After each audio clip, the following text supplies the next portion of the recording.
Okay, so in this podcast we're going to spend the next 45 minutes to an hour if you watch the whole podcast, really starting to address some of the ways in which we can monitor the functioning of the heart and by association the functioning of the cardiac cycle. Now this is quite fundamental, particularly on your journey in understanding the way in which we assess, in a broader sense, endurance physiology and aerobic physiology. The role of the myocardium is clearly is fundamental. It's fundamental to that notion of the delivery of O2 to the working muscle, and so we have to understand the role that it plays. Now we've partly dealt with that in the previous podcast, so if you want to go back and look a little bit more at the basic physiology of the heart and O2 delivery, go and watch the week 1 podcast on cardiovascular physiology. But one of the issues that we face is that quite often, in both athletic and non-athletic population groups, the heart goes wrong. And it goes wrong for a myriad of different reasons. It might be that there is an underlying genetic predisposition. It might be that there is a certain pathology that has developed. Or it may even be induced where we through smoking and so on and so forth. Coupled with that, we also know now that there is an increased prevalence, or there seems to be an increased reported prevalence, of cases of, for example, sudden cardiac death, where we know that athletes, really very well trained athletes, are performing exercise and unfortunately die in the middle of exercise due to some kind of limitation in the heart.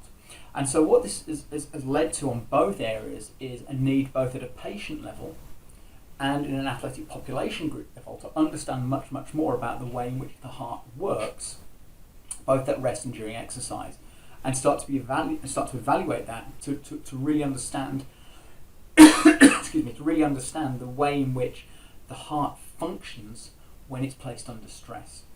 And to do that, the most common technique that is used is through the use of the ECG, or you may read it in American publications as the EKG, the electrocardiogram.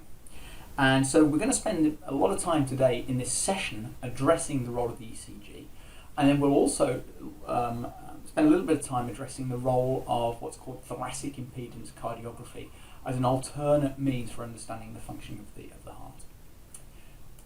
So, what we're going to do? Well, first of all, we're going to try and address the rationale for monitoring the electrical activity of the heart, and this is a fundamental part. In previous sessions, we've dealt with the way the heart acts as a muscle, and we've dealt with the notion of the generation of force when the muscle, in essence, in inverted commas, contracts. Now, that's at a broadest sense, but the key to this is understanding that the whole functioning of the heart is based on an electrical activity and what is referred to as a wave of excitation. That is the notion that, in essence, a positive discharge of ions transcends down across the heart to generate, in essence, the pumping component.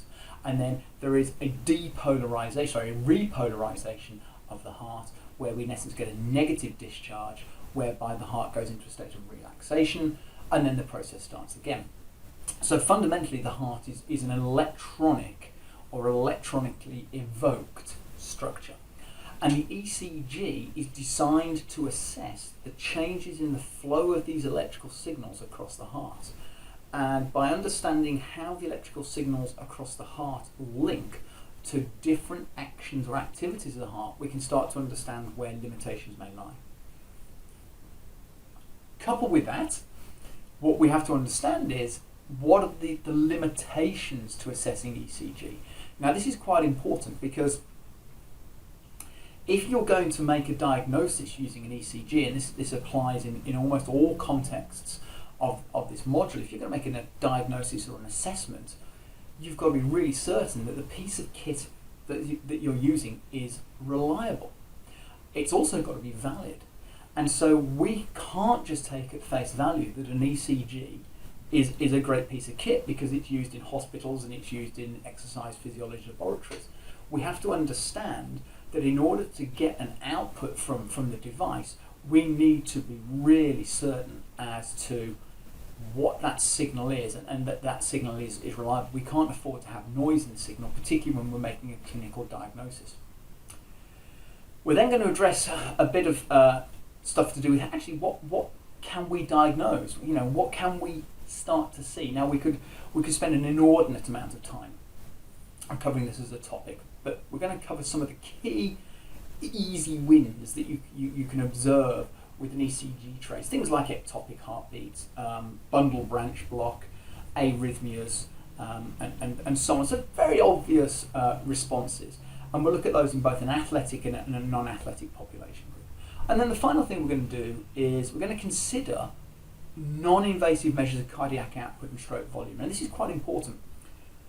The ECG doesn't define for us or doesn't identify for us cardiac outputs and cardiac cycles. It merely identifies for us the electrical activity across the heart. It doesn't tell us how big a cardiac output is or stroke volume. It will merely indicate the change in, say, the activity of the left and right ventricles or the AV node and so on and so forth. But in many ways, the other aspect that we need to understand is actually how big the cardiac output is in the associated stroke volume. And to do that, there are a myriad of techniques that exist, everything from CO2 rebreathing techniques and even using Doppler technique and catheterization within the aorta. We're going to look at a non-invasive technique, which is referred to as thoracic impedance cardiography, and why that is useful to us within the field of exercise science.